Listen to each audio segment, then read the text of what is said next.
কথা কাজের সাথে মিল পেয়েছি এবং ওনার যথেষ্ট পরিমাণ আন্তরিকতা। আমি ফোনেও অনেকবার বিরক্ত করছি, কিন্তু উনি বিরক্ত হয় নাই। অন্যান্য মানুষ হলে বিরক্ত হয়ে যেত।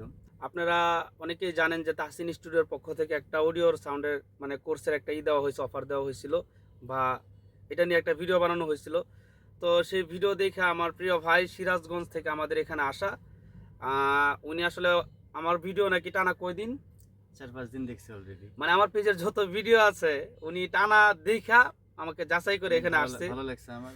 আসলে এই বিষয়টি হলো, ভাইকে আমি অনলাইনে অনেক দেখেছি, ভাইয়ের পেজও অনেক ঘুরছি, ঘোরার পরে কাজগুলো তো আলহামদুলিল্লাহ অনেক ভালো লেগেছে এবং কথা বলেছি, কথাগুলো অনেক ভালো লাগছে আমার। তো শেষমেশ এখানে আসছি, আসার পরে এই জন্য খুব ভালো লাগে ভাইকে আমার। তো আশা করি এখানে আসছি যেহেতু একটা আশা নিয়ে, জানি না আল্লাহ তালা কতটুকু করে। আশা করি ভাই আমাকে সেভাবে উপদেশ দিবেন এবং সেভাবে শিক্ষাটা নেব। আপনারা দোয়া করুন আমার জন্য। আর যারা শিখতে চান আসবেন ইনশাল্লাহ এখানে। ভাই যথেষ্ট ভালোবাসা দেয়, এসে নিয়ে যাবেন ইনশাল্লাহ। শুক্রিয়া। তবে সব থেকে বড় বিষয় যে ভাই বললো যে জানি না কতটুকু আল্লাহ তালা সুযোগ করে দেন।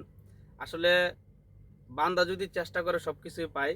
তা আমি আপনাদেরকে সবসময় বলি যে আমার কাছ থেকে কেউ এখনো মানে আমি দয়াল বাবা হিসাবে বলতেছি না যে খালি হাতে ফিরে না, কথাটা ওরকম না। যে আমি যার প্রতি মনোযোগ দেওয়ার চেষ্টা করছি সব স্টুডেন্টদের প্রতি করছি, ইনশাল্লাহ আমি ভাইয়ের প্রতিও করব। এই যে ভাইয়ের আজকে একটা ভিডিও নিতেছি এবং কাজ কমপ্লিট হওয়ার পরে ওনার নিজের হাতে করার পরে একটা কাজের ভিডিও আপনাদেরকে দিব ইনশাল্লাহ। অতীতে অনেক মানুষকে মানে এরকমভাবে আমরা একদম ধরেন একদম শুরু থেকে শেষ পর্যন্ত যেটাকে শেখানোরই বলে, তা আমরা ধরেন আপনি বাংলা ইংলিশ আমার এটা কোনো প্রয়োজন নাই। আমার কথা হলো আমি বাংলা ইংলিশ এখানে এটা আমার জন্য প্রযোজ্য না। আমি আপনাকে শিখাই দেবো, এটা হচ্ছে আমার মেন দায়িত্ব। আমি কিভাবে শিখাবো, আপনার মাথায় কিভাবে ঢুকাবো, এটা হচ্ছে আমার দায়িত্ব। ঠিক আছে?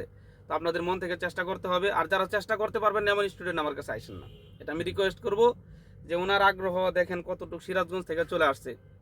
তাই যে লোকে সিরাজগঞ্জ থেকে কষ্ট করে চলে আসতে পারে ওনার চেষ্টাটা ওরকম কঠিন দিকে আসতে পারছে। তো ইনশাল্লাহ ভাইয়ের জন্য দোয়া করবেন। আমি জানি আপনারা অনেক ভালোবাসা আমাকে দিতেছেন বা বাসেন, এটা আমি জানি, আরও বাসবেন।